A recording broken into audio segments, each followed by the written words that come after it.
Gusto ko lang ding banggitin dito na doon po sa Zamboanga City, tinalo ni Congressman Kimer Olaso si Majority Leader Manix Dalipe sa pagka-mayor ng Zamboanga City.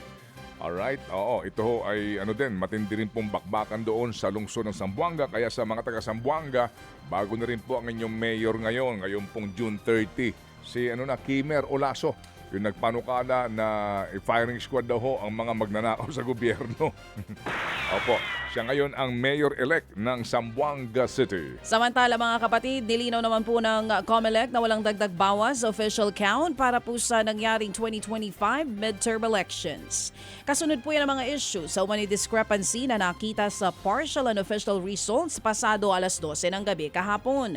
Ang paliwanag po ng COMELEC, walang discrepancy. Ayon kay COMELEC Chairman George Garcia, hindi sila naglalabas ng rank ng mga kandidato sa senatorial race hanggat hindi pa tapos ang bilangan. Tuloy-tuloy rin daw ngayong araw ang botohan sa 12 polling precinct na binigyan po ng mga balota. Tinatayang nasa 11. Samantala mga kapatid, hindi rin po nabasa ng automated counting machine ang time marks ng balota noong Lunes kaya kinailangan pong mapalitan ito. Pero hindi rin ito itinuturing na failure of elections ng COMELEC. Pansin nyo, wala kami dineclare na failure of election. Bakit? May electoral board, may makina. Kinulang lang ng balota. Yan naman po ang tinig ni COMELEC spokesman attorney Rex Laudianco. Sa iba pang balita, naniniwala pong isang analyst na nakaapekto ang tinatawag na youth vote at ang hidwaan ng mga Marcos at Duterte kaya iba ang lumabas na resulta ng botohan kumpara po sa mga nangyaring survey. Sa huli kasing election survey ng Pulse Asia maging ng SWS bagong eleksyon, nangunguna sina Senator Bongo, ACT-CIS Representative Erwin Tulfo at si Tito Soto. Pasok din po sa Magic 12 sina Bong Revilla, Willie Revillame, Abby Binay at maging si Manny Pacquiao. Pero sa pagpasok ng mga boto, maraming nagulat sa pag-angat sa second spot ni Bam Aquino na madalas po'y wala sa Magic 12. Gayon din si Kiko Pangilinan na panglima ngayon sa bilangan at Congressman Rodante Marcoleta na nasa ika-6 na pwesto. Laglag din po ang mga inakalang ligtas sa Magic 12 katulad nina Bong Revilla Jr., Manny Pacquiao, Willie Revillame at Abby Binay.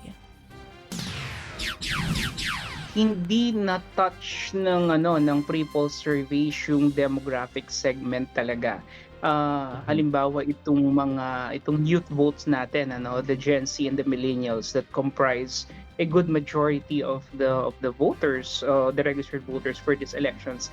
I think it was not equally represented doon sa kanilang sampling. Yan nga po ang tinig ng political analyst na si Dr. Froilan Calilong. Sa kabila naman po ng ilang insidente ng karahasan sa kasagsagan po yan ng botohan, iginiit po ng PNP na naging maayos at tahimik pa rin ang botohan na nangyari ngayong taon. Base po sa kanilang tala, nasa 27 ang hinihinalang election-related incidents ang naitala po sa mismong araw ng botohan. Kabilang na mga insidente ng pamamaril, pagsabog, pananambang at tangkang paninira ng mga makina. Mula sa bilang na iyan, siyam ang napaulat na nasawi habang 13 naman ang sugatan. Pero ang gitnang PNP, isolated case daw ang mga ito. Sa ngayon po, full alert status pa rin ang kapulisan habang nagpapatuloy ang canvassing ng mga boto.